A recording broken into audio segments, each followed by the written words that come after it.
트래블 데일리 동영상 뉴스는 유튜브에서 여행 중개소 또는 트래블 데일리를 검색하시면 쉽게 시청할 수 있습니다. 소리로만 듣고 싶으시면 팟캐스트 플랫폼 팟빵에서 여행 중개소를 검색하시면 쉽게 청취하실 수 있습니다. 여행재개 해법에 여행사가 적극적으로 나섰습니다. 인바운드 여행사 중심으로 동선관리가 용이하다는 주장입니다. 라탐항공이 페루 국제선 운항을 재개했습니다. 리마와 미국 뉴욕, 마이애미, LA 해당 노선입니다. 진에어도 목적지 없는 비행 상품을 출시했습니다. 14일 인천, 광주, 제주, 부산, 대구 그리고 인천을 다시 돌아오는 일정입니다. 에어비앤비가 공유 숙박 혼합형 리빙이라는 새 솔루션을 선보였습니다. 서울관광재단이 문화관광해설사와 떠나는 서울 랜선 여행을 공개했습니다. 에티하드 항공이 항공사 최초로 이슬람 채권을 발행합니다.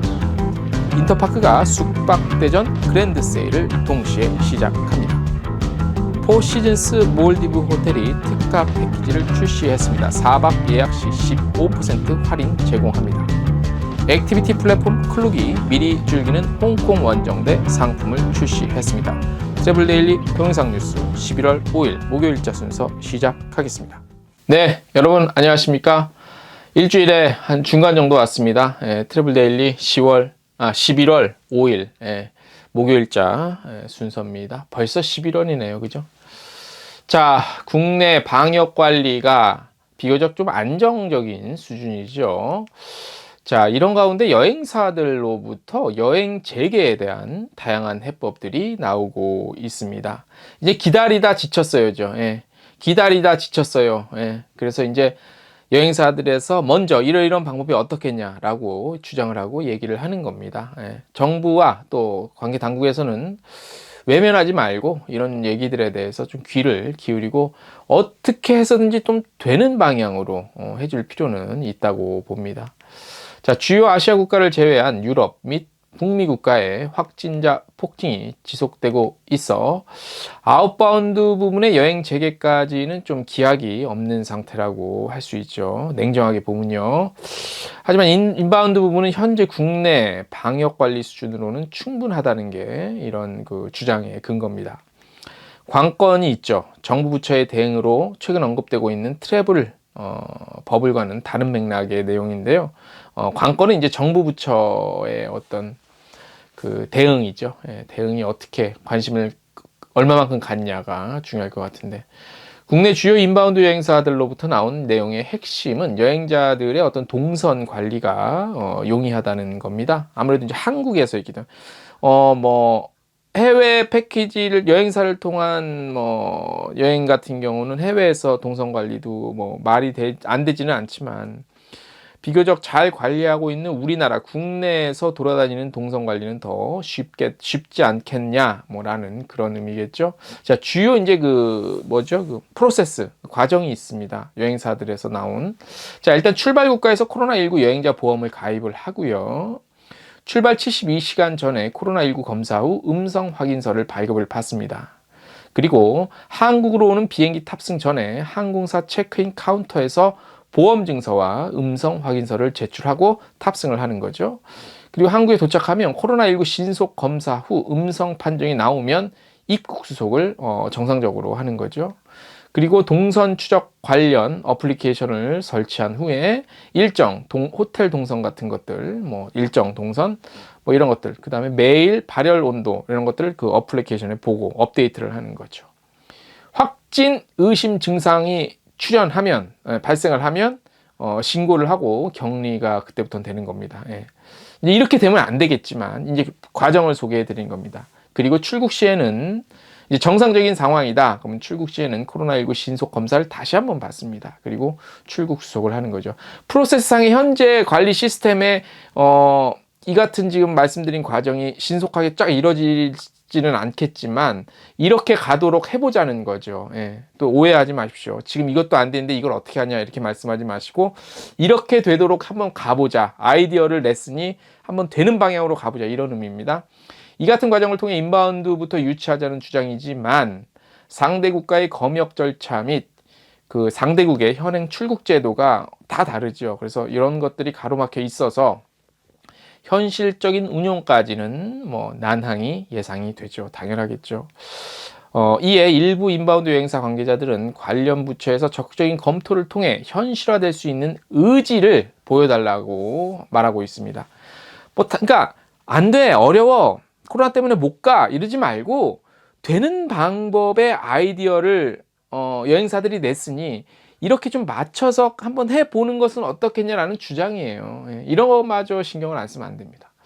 아웃바운드 부분은 이미 하나투어에서 뭐 며칠 전 보도해드린 바와 같이 안심여행 체크리스트를 선보이면서 아웃바운드 체계에 대한 강한 의지를 보이고 있는 상황이죠. 인바운드 부분 역시 여행사의 능동적인 해법 모색이 시작돼서 어떻게 현실화가 될지 귀추가 주목됩니다. 다시 한번 말씀드리지만 안 된다, 가만히 있어서 뭐 코로나 끝나기까지 기다릴 수는 없어요. 이제는요. 이거는 여행사도 손해지만 국가도 손해예요. 이 인력 지금 다 다 퇴사하고 그러면 문 닫고 그러면 이 인력은 또 어떻게 할 겁니까? 그래서 일단 정부에서 아이디어를 낼 겨를이 없겠죠. 그래서 여행사들, 업계에서 먼저 아이디어를 내면 이거를 좀 수용하는 방향으로, 그리고 되는 방향으로 맞춰서 가야 되는, 지금은 이제 그런 단계를 검토해야 되고, 그러니까 긍정적으로 검토해서 현실화될 수 있도록 하는 게 지금 이 단계에서 필요한 자세라고 생각을 합니다. 다음 소식입니다. 라탐 항공이 중단됐던 미국과 페루 노선 운항 재개합니다. 미국 마이애미와 리마를 연결하는 노선은 12월 2일부터 매일 운항 시작했고요. 뉴욕과 리마, 그리고 리마와 로스앤젤레스, 그리고 연결 노선은 11월 3일부터 주 3회 운항 시작했습니다.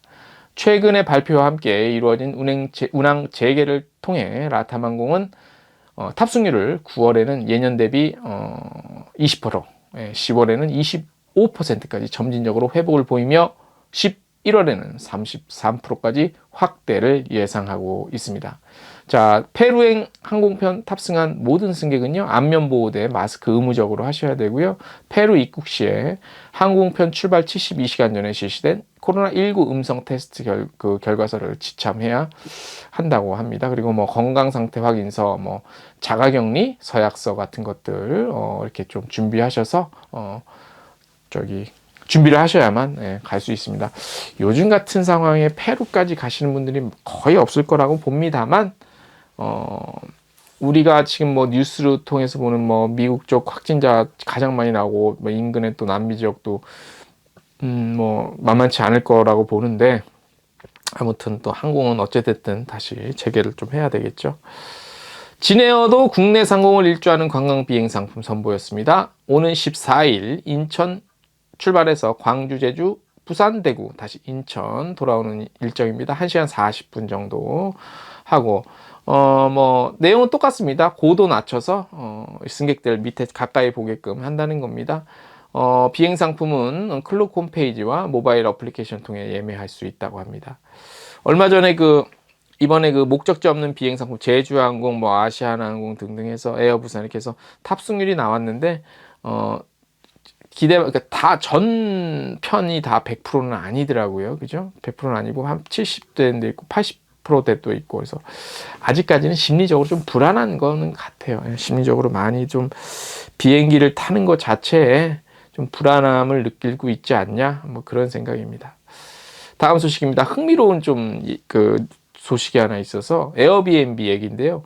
에어비앤비 코리아가 코리빙 브랜드 셀립 라이프 앤 스테이, 그러니까 브랜드 이름이요, 셀립 라이프 앤 스테이라는 곳인데, 여기와 손잡고 장기 숙박과 공유 숙박 서비스가 결합된 공유 숙박 혼합형 리빙, 요거를 이제 확대를 한대요. 이게 뭐냐면, 들어보세요. 굉장히 재밌습니다. 자, 이제 그 공식 파트너십을 계약을 했어요. 두 업체가. 자, 셀립술라라는 게 있는데, 요거는 에어비앤비 플랫폼을 활용해서 여행객 등을 위한 공유 숙박을 적절히 배합하는 신개념 서비스를 표방하는 거라고 해요. 자, 셀립의 첫 번째 지점인 셀립술라는 지난해 12월 문을 열어서 호텔과 집사이 새로운 방식의 유연한 리빙 형태를 실험하기 시작했다고 합니다. 자, 서울 종묘의 서쪽에 위치한 셀립술라는 조선시대 궁궐 근처에 설치된 길인, 그러니까 그 궁궐 근처에 설치 있는 길인데 술락길에서 따온 술라를 지점명으로 사용하고 있다고 합니다. 뭐 이름이야 그렇다 치고요.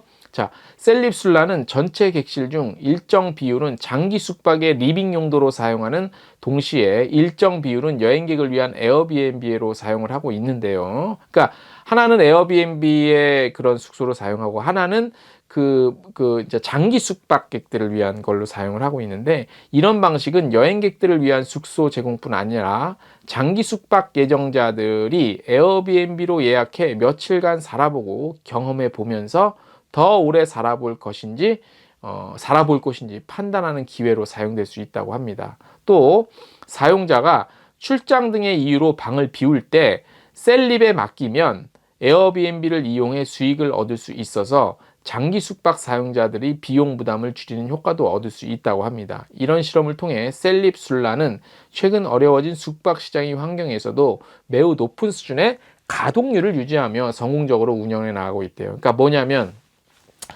에어비앤비에서 운영하는 곳이 있는데 하나는 원래 단기 숙박, 그다음에 하나는 장기 숙박.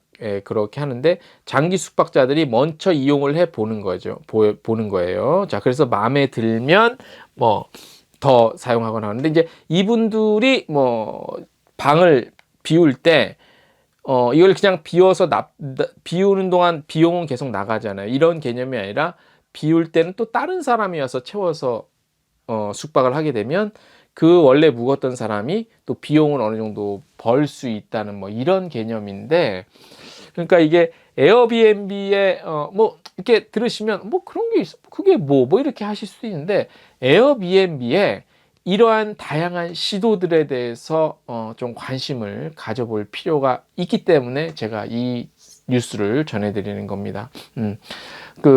에어비앤비가 처음에 나왔을 때 많은 사람들이 크게 주목을 안 했을 거라고 봐요. 특히 우리나라, 이제 약간 좀 좀 유럽이나 이런 데 쪽에서는 모르겠지만 조금 보수적 성향, 그러니까 특히 공유 문화에 대해서 보수적인 생각을 갖고 있는 그런 나라들이나 도시 이런 데서는 뭐지 이렇게 생각했을 수 있는데, 지금 와서 생각해 보면, 그리고 에어비앤비의 이런 다양한 또 체험 상품도 있잖아요. 그런 것들이랑 또 오늘 소개해드린 이런 내용들을 보면 에어비앤비의 전략, 그다음에 향후 방향, 이런 것들이 보이고, 이런 것들을 우리가 충분히 좀 참고하고 벤치마킹을 할 필요, 그리고 이유가 있다고 봅니다. 이제는 전통적인 여행 시장이 바뀌기 때문에 분명히 관심을 갖고 한번 지켜볼 필요는 있다고 생각을 합니다.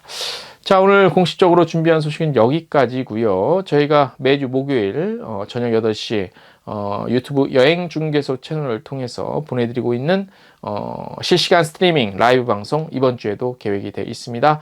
한국 시간 11월 5일 목요일 저녁 8시 유튜브 여행중개소 채널을 통해서 라이브 방송할 예정입니다. 주제는 몇 가지 생각을 하고 있는데 아직 정하지는 않았고요. 게시판 통해서 알려드리겠습니다. 오늘 순서 여기까지입니다. 안녕!